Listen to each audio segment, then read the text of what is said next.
S ರಂಗೇರಿದ Davanagere ದಕ್ಷಿಣ ಉಪಚುನಾವಣೆ. Congress BJP ನಡುವೆ ಮುಗಿತಿಲ್ಲ ticket war. BJP ಟಿಕೆಟ್ಗಾಗಿ ಆಕಾಂಕ್ಷಿಗಳ ನಡುವೆ ಭಾರಿ ಪೈಪೋಟಿ ನಡೀತಾ ಇದೆ. ಎಂಪಿ ರೇಣುಕಾಚಾರ್ಯ ಜಿಎಂ ಸಿದ್ದೇಶ್ವರ್ ನಡುವೆ ಫೈಟ್ ನಡೀತಾ ಇರೋದು. ಕೇಂದ್ರ ಸಚಿವ ಜೋಶಿ ಸಂಸದ ಬೊಮ್ಮಾಯಿಯನ್ನ ಭೇಟಿ ಮಾಡಿ ಚರ್ಚೆಯನ್ನ ಮಾಡಿದ್ದಾರೆ. ಯಾರಿಗೆ ಟಿಕೆಟ್ ನೀಡಿದ್ರು ಕೂಡ ಒಟ್ಟಾಗಿ ಕೆಲಸ ಮಾಡುವುದಾಗಿ ಒಗ್ಗಟ್ಟನ್ನ ಪ್ರದರ್ಶನವನ್ನ ಮಾಡಿದ್ರು.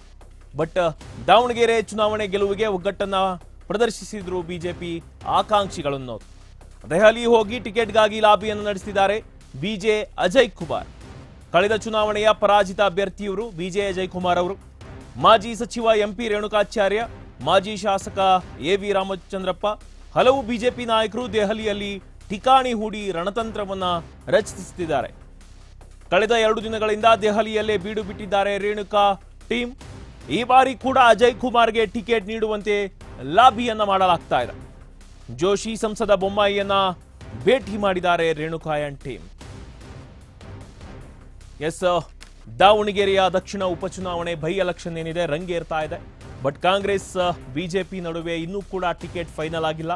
ಒಂದ್ ಕಡೆ ಕಾಂಗ್ರೆಸ್ನಲ್ಲಿ ಸಮರ್ಥ ಶಾಮನೂರು ಹಾಗೂ ಅಲ್ಪಸಂಖ್ಯಾತ ಸಮುದಾಯದ ಅಭ್ಯರ್ಥಿಗಳ ನಡುವೆ ಪೈಪೋಟಿ ನಡೀತಾ ಇದ್ರೆ, ಇನ್ನು ಬಿಜೆಪಿಯಲ್ಲಿ ಬಹಳಷ್ಟು ಆಕಾಂಕ್ಷಿಗಳಿದ್ದಾರೆ. ಬಟ್ ಎಂಪಿ ರೇಣುಕಾಚಾರ್ಯ ಮತ್ತು ಜಿಎಂ ಸಿದ್ದೇಶ್ವರ ಬಣ ರಾಜಕೀಯ ಎಲ್ಲರಿಗೂ ಗೊತ್ತಿರೋದು. BY ರಾಘವೇಂದ್ರ, ಇದು ವಿಜೇಂದ್ರ ಅವರು ಕೂಡ ಇದನ್ನ ಶಮನ ಮಾಡೋದಕ್ಕೆ ಬಹಳಷ್ಟು ಸರ್ಕಸ್ ಅನ್ನು ಕೂಡ ಮಾಡಿದ್ರು. ಬಟ್ ಯಾವುದೇ ಒಂದು ತೀರ್ಮಾನ ಕೂಡ ಆಗಿರಲಿಲ್ಲ. ಬಟ್ ಇದೀಗ ರೇಣುಕಾಚಾರ್ಯ ಟೀಮ್ ಏನಿದೆ, ಕೇಂದ್ರ ಸಚಿವ ಜೋಶಿ ಮತ್ತು ಸಂಸದ ಬೊಮ್ಮಾಯಿಯನ್ನ ಭೇಟಿ ಮಾಡಿ ಚರ್ಚೆಯನ್ನ ಮಾಡಿದ್ದಾರೆ. ದೆಹಲಿಗೆ ಹೋಗಿ ಟಿಕೆಟ್ಗಾಗಿ ಲಾಬಿಯನ್ನು ನಡೆಸಿದ್ದಾರೆ. ಬಿಜೆ ಅಜಯ್ ಕುಮಾರ್ ಅವರು ಕಳೆದ ಚುನಾವಣೆಯ ಪರಾಜಿತ ಅಭ್ಯರ್ಥಿಯಾಗಿದ್ದಾರೆ. ಮಾಜಿ ಸಚಿವ ಎಂಪಿ ರೇಣುಕಾಚಾರ್ಯ, ಮಾಜಿ ಶಾಸಕ ಎವಿ ರಾಮಚಂದ್ರಪ್ಪ ಎಲ್ಲರೂ ಕೂಡ ದೃಶ್ಯದಲ್ಲಿ ಗಮನಿಸ್ತಾ ಇರಬಹುದು ಬೊಮ್ಮಾಯಿ ಅವರನ್ನ. ಜೊತೆಗೆ ಕೇಂದ್ರ ಸಚಿವ ಜೋಶಿ ಅವರನ್ನ ಭೇಟಿಯನ್ನ ಮಾಡಿದ್ದಾರೆ.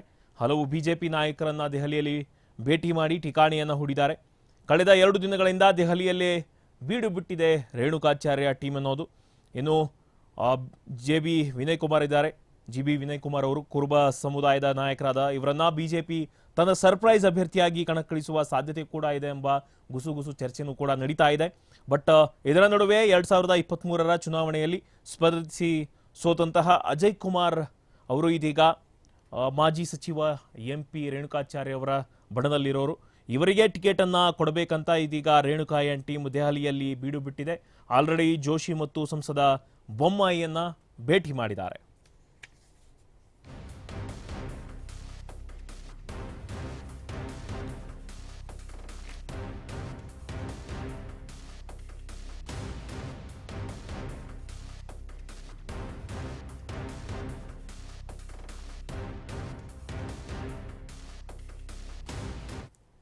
ಇದರ ಬಗ್ಗೆ ಹೆಚ್ಚಿನ ಮಾಹಿತಿಯನ್ನು ನೀಡುತ್ತಾರೆ ನಮ್ಮ ದಾವಣಗೆರೆ ಪ್ರತಿನಿಧಿ ಮಂಜಪ್ಪ ಅವರು. ಎಸ್ ಮಂಜಪ್ಪ, ಏನು ದಾವಣಗೆರೆಯ ದಕ್ಷಿಣ ಉಪಚುನಾವಣೆ ಕಾವೇರ್ತಾ ಇದೆ. ಬಟ್ ಇನ್ನೂ ಕೂಡ ಕಾಂಗ್ರೆಸ್ನಲ್ಲಾಗಿರಲಿ ಬಿಜೆಪಿನಲ್ಲಾಗಿರಲಿ ಇನ್ನೂ ಟಿಕೆಟ್ ಕೂಡ ಫೈನಲ್ ಆಗಿಲ್ಲ. ಇನ್ನು ಒಂದ್ ಕಡೆ ರೇಣುಕಾಚಾರ್ಯ ಟೀಮ್ ಏನಿದೆ, ಬಿಜೆ ಅಜಯ್ ಕುಮಾರ್ ಅವರನ್ನ ಸಪೋರ್ಟ್ ಮಾಡಿಕೊಂಡು ದೆಹಲಿಗೆ ಹೋಗಿದ್ದಾರೆ ಮತ್ತು ಬೊಮ್ಮಾಯಿ ಮತ್ತೆ ಜೋಶಿ ಅವರನ್ನ ಮೀಟ್ ಮಾಡಿದ್ದಾರೆ. ಇದರ ಬಗ್ಗೆ ಮತ್ತಷ್ಟು ಅಪ್ಡೇಟ್ಸ್ ಏನಿದೆ ಮಂಜಪ್ಪ ಹೇಳೋದಾದ್ರೆ?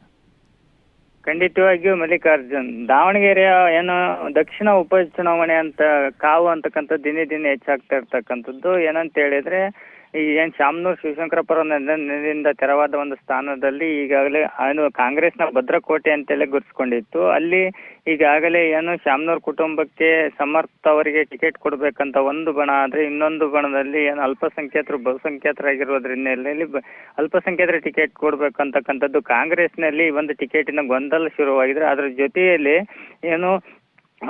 MP ಲೋಕಸಭಾ ಚುನಾವಣೆಯ ಅವಧಿಯಿಂದಲೂ ಕೂಡ ಬಿಜೆಪಿಯ ದಾವಣಗೆರೆ ಜಿಲ್ಲಾ ಬಿಜೆಪಿಯಲ್ಲಿ ಒಂದು ಬಣಗಳ ಒಂದು ರೀತಿಯಲ್ಲಿ ಕಚ್ಚಾಟ ಅಥವಾ ಒಂದು ಬಣದ ಒಂದು ಒಳ ಗೊಂದಲಗಳು ಏರ್ಪಟ್ಟಿದ್ವು. ಅದರಲ್ಲಿ ಒಂದು ರೇಣುಕಾಚಾರ್ಯ ಟೀಮ್ ಆಗಿರ್ಬೋದು, ಇನ್ನೊಂದು GM ಸಿದ್ದೇಶ್ವರ ಟೀಮ್ ಆಗಿರ್ಬೋದು, 2 ಬಣಗಳಾಗಿದ್ವು. ಆದರೆ ಇತ್ತೀಚಿನ ದಿನಗಳಲ್ಲಿ ದಕ್ಷಿಣ ಉಪಚುನಾವಣೆಯ ಸಂದರ್ಭದಲ್ಲಿ ಈ 2 ಟೀಮ್ಗಳು ಒಂದಾಗಿ ಒಗ್ಗಟ್ಟು ಪ್ರದರ್ಶನ ಮಾಡಿರ್ತಕ್ಕಂಥದ್ದು. ಈಗಾಗಲೇ ಬಿಜೆಪಿಯಲ್ಲಿ ಪ್ರಬಲ ಆಕಾಂಕ್ಷಿಗಳಾಗಿರ್ತಕ್ಕಂಥ ಯಶವಂತರಾವ್ ಜಾಧವ್ ಆಗಿರ್ಬೋದು, ಶ್ರೀನಿವಾಸ್ ದಾಸ್ಕರಿಯಪ್ಪ ಆಗಿರ್ಬೋದು, BJ ಅಜಯ್ ಕುಮಾರ್ ಆಗಿರ್ಬೋದು, ದೇವರಮನಿ ಶಿವಕುಮಾರ್ ಮತ್ತು ರಾಜನಹಳ್ಳಿ ಶಿವಕುಮಾರ್, ಈ ರೀತಿಯಾಗಿ ಅಭ್ಯರ್ಥಿಗಳು ಎಲ್ಲರೂ ಸೇರಿ ಒಟ್ಟಾಗಿ ಏನು ನಾವು ಒಟ್ಟಾಗಿ ಯಾರಿಗೆ ಟಿಕೆಟ್ ಕೊಟ್ಟರು ಕೂಡ ನಾವೆಲ್ಲರೂ ಕೂಡ ಒಗ್ಗಟ್ಟಾಗಿ ಕೆಲಸ ಮಾಡ್ತೀವಿ ಅಂತೇಳಿ ಏನು ಸುದ್ದಿಗೋಷ್ಠಿ ನಡೆಸಿ ಕೂಡ ಬಹಿರಂಗವಾಗಿ ಒಗ್ಗಟ್ಟು ಪ್ರದರ್ಶನ ಮಾಡಿದ್ರು. ಇದರ ನಡುವೆಯಲ್ಲೇ ಕೂಡ ಈಗಾಗಲೇ ಅಜಯ್ ಕುಮಾರ್ ಅವರು ಕಳೆದ ಬಾರಿ ಏನು ಪರಾಜಿತ ಅಭ್ಯರ್ಥಿಯಾಗಿದ್ರು ಅದೇ ದಕ್ಷಿಣ ಕ್ಷೇತ್ರದಿಂದ, ಅವರಿಗೆ ಟಿಕೆಟ್ ಕೊಡಬೇಕಂತೇಳಿ ರೇಣುಕಾಚಾರ್ಯ ಅಂಡ್ ಟೀಮ್ ಈಗಾಗಲೇ ದೆಹಲಿಯಲ್ಲಿ ಬೀಡು ಬಿಟ್ಟಿರ್ತಕ್ಕಂಥದ್ದು.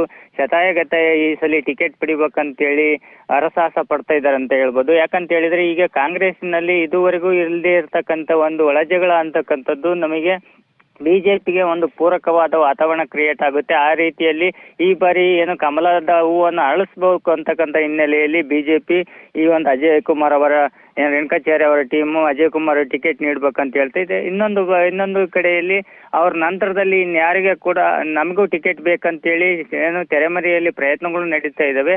ಅಂತಿಮವಾಗಿ ಹೈಕಮಾಂಡ್ ಯಾರಿಗೆ ಮಣೆ ಆಗುತ್ತೆ ಇನ್ನೆರಡು ದಿನಗಳಲ್ಲಿ ಈ ಒಂದು ಟಿಕೆಟ್ ಗೊಂದಲಕ್ಕೆ ಬಗೆಹರಿಸ್ಬೇಕು. ಯಾಕಂದ್ರೆ ಕಡಿಮೆ ಅವಧಿ ಇರುವುದರಿಂದ ಚುನಾವಣೆಯ ಒಂದು ಪ್ರಚಾರ ಆಗೋದು ಪ್ರಕ್ರಿಯೆ ಫೆಬ್ರವರಿ 9 ಆಗಿರೋದ್ರಿಂದ ಈ ಎಲ್ಲ ಪ್ರಕ್ರಿಯೆಗಳಿಗೆ ತೆರೆ ಎಳೆಯಬೇಕಾಗಿದೆ. ಹೈಕಮಾಂಡು ಈ ಒಂದು ಬಣ ರಾಜಕೀಯ ಇದರ ನಡುವೆ ಏನಂತ ಹೇಳಿದ್ರೆ ಈಗಾಗಲೇ ಇನ್ನೊಂದು ಅಚ್ಚರಿ ಅಭ್ಯರ್ಥಿಯಾಗಿ ಅಜಯ್ ಕುಮಾರ್ ಹೆಸರು ಬಂದಿದ್ದ ಹಿನ್ನೆಲೆಯಲ್ಲಿ ಎರಡು ಬಣಗಳು ಒಟ್ಟಾಗಿದೆ ಅನ್ನೋ ಒಂದು ಒಂದು ಸಾರ್ವಜನಿಕ ವಲಯದಲ್ಲಿ ವ್ಯಕ್ತವಾಗಿರ್ತಕ್ಕಂಥದ್ದು. ಹಾಗಾಗಿ ನಮಗೆ ಟಿಕೆಟ್ ಯಾರಿಗೆ ಕೊಟ್ಟರು ಮಾಡ್ತೀವಿ ಅನ್ನೋ ನಾವು ಗೆಲ್ಸ್ಕೊಂಡ್ ಬರ್ತಿದ್ವಿ ಅಂತಿದ್ವಿ. ಅದರಲ್ಲಿ ಮುಖ್ಯವಾಗಿ ಪರಾಜಿತ ಅಭ್ಯರ್ಥಿಗೆ ಕೊಡಬೇಕಂತಕ್ಕಂಥದ್ದು ರೇಣುಕಾಚಾರ್ಯ ಟೀಮಿನ ಒಂದು ವಾದ ಆಗಿರ್ತಕ್ಕಂಥದ್ದು. ಹಾಗಾಗಿ ದೆಹಲಿ ಮಟ್ಟದಲ್ಲಿ ಬೀಡು ಬಿಟ್ಟು ತಮ್ಮ ಅಭ್ಯರ್ಥಿಯನ್ನು ಅಜಯ್ ಕುಮಾರ್ ಅವರಿಗೆ ಟಿಕೆಟ್ ಕೊಡಿಸ್ಲೇಬೇಕಂತೇಳಿ ಶತಾಯಗತಾಯ ಪ್ರಯತ್ನ ಮಾಡ್ತಕ್ಕಂಥದ್ದು. ಮಲ್ಲಿಕಾರ್ಜುನ್, ಥ್ಯಾಂಕ್ ಯು ಮಂಜಪ್ಪ ತಮ್ಮೆಲ್ಲ ಮಾಹಿತಿಗಾಗಿ.